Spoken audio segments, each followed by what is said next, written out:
Which path should I take? Decision-making aids at all levels. Sometimes in life, we find ourselves at a crossroads. Small decisions, and big ones. Some only affect our everyday lives. Others touch our hearts, our calling, our relationships, and our inner alignment.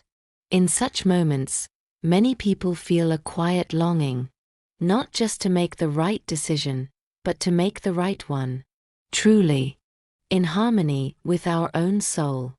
Because a good decision does not come from the head alone. It comes from where the mind, heart, and inner awareness meet, and where we reconnect with the source of all life. When we become still, something wonderful often begins.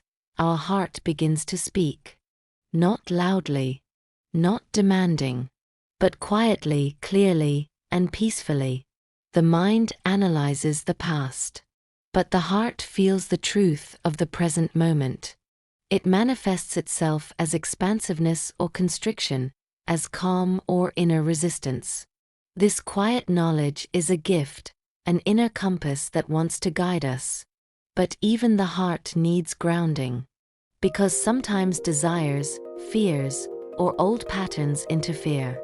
That is why we must also honor the mind and see it not as an adversary, but as a servant of clarity. When we gather arguments, consider pros and cons, and take an honest look at what speaks for or against a particular path, we bring light into our field of thought. The best thing to do is to make a list with evaluations of the individual points. And suddenly, things fall into place. The emotional confusion subsides.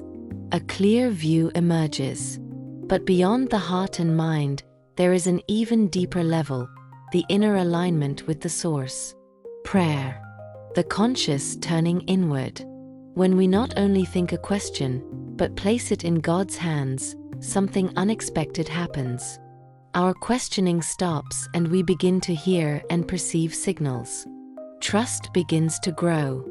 We create space in which the truth can reveal itself. The answers come as an inner certainty, as a quiet understanding, or as something that happens outside and makes us feel, this is it. Often these are recurring clues that show up in small things. Conversations suddenly open up new perspectives. Yes, and often the good forces speak to us through other people, relatives, friends, but unfortunately, many do not take this seriously. A friend recommended that his girlfriend, who was seriously ill with cancer, also try alternative methods. She refused and passed away. So sometimes the answers are very different from what we expect. But sometimes we should also be brave and try new things. The sign from the source is not pressure or coercion, but a silent agreement. Our body also speaks. It responds to truth with relaxation and to inconsistency with resistance.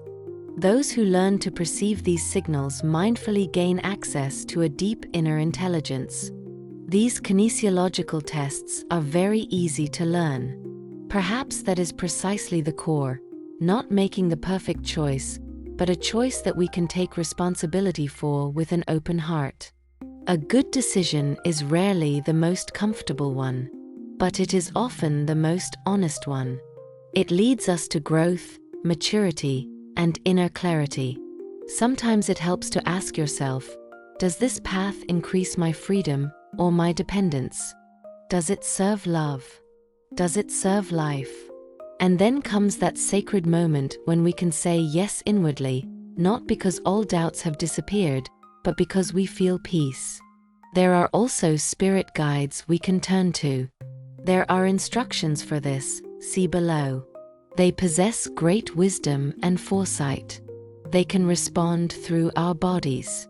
When we entrust our decisions to our higher good companions, we can know that we are not walking alone. Even detours become part of our growth. Even mistakes can become teachers.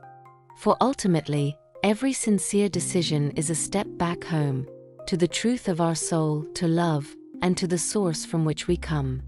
After training, We can ask anything, for example, whether food or medicine is good for us, and much more. And we can trust that what is decided from a quiet, open heart already carries the blessing within it.